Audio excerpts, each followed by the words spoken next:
Hey everybody, long time no see. It's been over 2 weeks since I posted.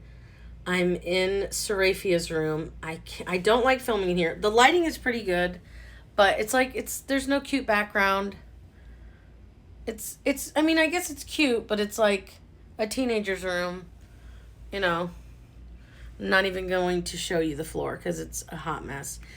But Eden got hired with Apple and from a work from home position, and she's at my desk using my internet to train this week.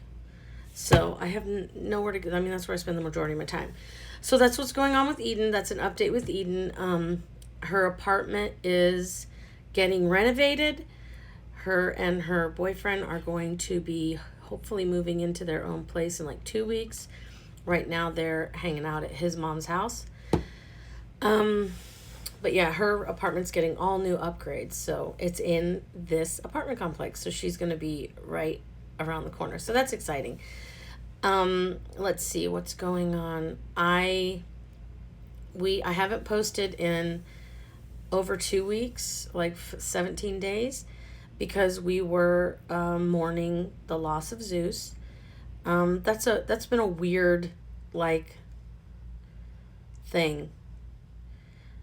Just his it's like he's still here. Like I'm not, I don't believe in a dog ghost, but it's like I'm so used to him being here. Like I feel him even though he's not here. Like he was always tripping me because he was always following me around. So like I'll see a shadow and trip thinking that it's Zeus. And I must have fed him table scraps quite a bit. Like I didn't realize how much table scraps I must have fed him because I'm constantly going, "Oh, I've got a piece of chicken left. I'll just give it." And then like Zeus is not here. So it's been really strange. We haven't really discussed whether we're going to get a new service animal. I think I mentioned before, I'm not a big animal person. So like I don't want a cat. I don't want a bird. I did ask Ben if he would consider getting me a raccoon, and he vetoed that real quick because I thought it's got all the fun qualities of a cat, but also all the fun qualities of a dog, and they have little hands, so I thought it'd be cute. But he vetoed that. I guess I can't get a raccoon. But that was a joke. Um, but yeah, so I don't. It's like my issue is like feeling safe. So Zeus made me feel very safe. He was very protective. He was like a major guard dog. So I'm here without Ben or without Isaiah a lot during the day and sometimes even into the evenings depending on how late they work. So it's just nice having a big dog to feel protected. But I don't know. I just don't feel like I'm in a position where I want a dog. Zeus was not a dog, he was a human in my mind. But yeah, I think the family is doing okay. We have our moments. We talk about him quite frequently. Um yeah, so it's been weird, and I've thought, let me post something and I'll think of something and I'll just be like, no. And I did go through, like, there were a couple of days that I just didn't even want to get out of bed, and it was very sad and hard, but we're coming out of that. I'm coming out of that. So that's good. Um Today I talked to a recruiter with Wyndham Resorts and could possibly get hired doing outbound calls, cold calling people. So it's like, "Hi, this is Yvette from Wyndham Resorts, and we would like to offer you an inexpensive 4-night, 3-day stay at our Orlando or Las Vegas resort." And the catch is you got to sit through the timeshare thing, which I personally think timeshares are awesome. But anyway, so I had a long conversation with a recruiter today. The only thing that's stopping me is that they require you to go downtown Orlando or wherever it is, maybe iDrive, and pick up the equipment at their home base. So he's trying to get around that, the recruiter. But he set up an interview for tomorrow at noon. So I'll know more tomorrow, hopefully, if they are willing to mail me the information. We'll see. It's been very difficult trying to find a job because most places want you to come in at some point or another. So that's what's going on with me. Therapy is going well. We haven't started doing the EMDR, but I do see my therapist Tuesday and Thursday. A little bit of a bomb was dropped on me last Thursday. My therapist is leaving the practice that I see them at, and they are not allowed to poach any clients, so I can't go with them. So that was a little bit of a bomb. I mean, I think I've been seeing this person, geez, over 2 months now, maybe 2 months. So we've been very intimate in our conversation. I've shared a great deal with this person.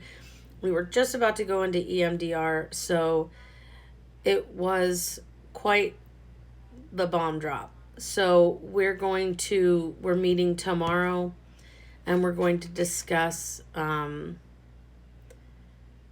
finding someone else that fits the criteria that I need. So that's going on. That was a little difficult, but you know what? Something I realized yesterday when we did home church.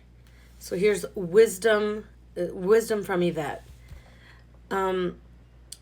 Part of my anxiety and my panic disorder is avoiding pain and avoiding loss.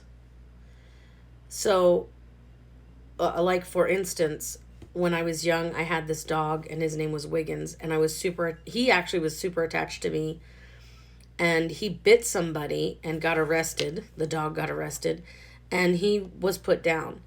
And so I literally said to myself, I was like 14 or 15 years old, and I was like, I'm never getting a dog again.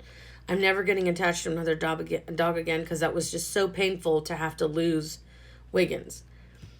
And that was kind of like my mentality. So that's an example of my mentality. Like, I don't want to get attached because I want to avoid being hurt. And I realized yesterday that loss is a part of living. And pain is a part of living. So how can you truly live if you don't experience loss or pain or some form of tribulation or suffering? And it was like learning how to cope with disappointment or loss. That's part of growing up. I think yesterday I grew up a little bit, because instead of avoiding growing attached to people or an animal, like, why would I avoid that? I don't want to avoid that. I mean, I get if there's people that you are attached to and the relationship is toxic, or, the relationship is just not healthy and you have to step away, which I've done recently with quite a few relationships in my life. I've just had to step away. I'm getting to the point where I need to fully accept who I am, and I only want to be around people who actually like me, and I'm not just there or being used for something. And I think that's part of what everyone goes through when they're in their 40s, So I'm growing up, and you guys get to experience it with me. So yeah, like there's just been a lot of aha moments here lately. On the anxiety front, desperately trying to stop taking Valium, and it's okay. I do okay, but it just depends on the day. I've had a lot of anxiety lately, like the last week,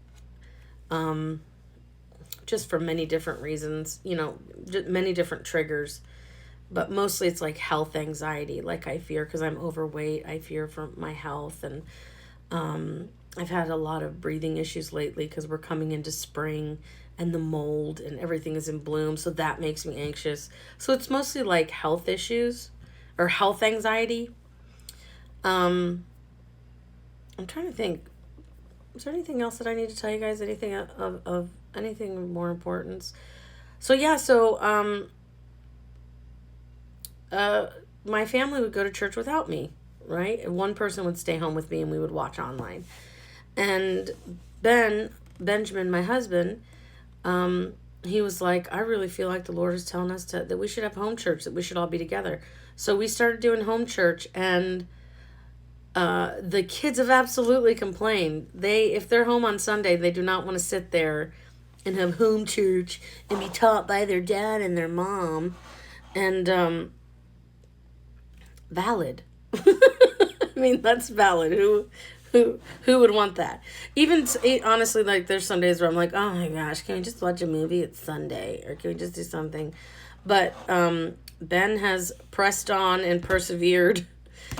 And home church has been going really good. Yesterday's was amazing. That might have to be a whole separate video that I think I want Ben to join me on. But yeah, so that's what's going on. I still plan on posting some content. My goal is to implement the Wahls protocol for healing autoimmune disease and the GAPS diet, which is supposed to help ease mental illness, such as like anxiety, depression, stuff like that. So both of them are almost the same thing. And I want to formulate a lifestyle plan, and it's all about nurturing the body through what we eat, nurturing the body through things we take away, like certain toxins, nurturing the body by getting some fresh air, getting outside, getting in the sun, getting that vitamin D. So getting exercise. I want to start exercising. I have all these desires, and I want to bring you guys with me. It is very hard to get used to being in front of a camera, especially when you're overweight. I am the largest I've ever been. I'm 233 pounds, and I'm only 5'1". So it's very hard. It's very embarrassing. You know, you're thinking that someone you went to high school with 25 years ago is watching you and laughing. Look how she gained weight. You know, all those thoughts in your head. And it's hard for you to sit down and be real. And that's the whole point of this, is to sit down and be real and be able to have people connect with you in life and what you're dealing with on topics that people are uncomfortable talking about, like being overweight, like being having mental illness, you know, things like that. So I understand to be body positive, but in order to truly be body positive, I need to take care of my body. And being overweight is not taking care of my body. So, and there's learning that, like, how do I love who I am right now and accept who I am right now and change who I am right now? Like, there's a lot going on. So I think I'm going to end the vlog there today with that one. Don't forget, do me a favor, hit the like button, hit the subscribe button, hit the notification button. If you don't have anything nice to say, please don't say anything at all, because there's enough negative thoughts in all of our own heads. We don't need to hear each other's negative thoughts about us. And stay sweet and cool, and I'll see you soon.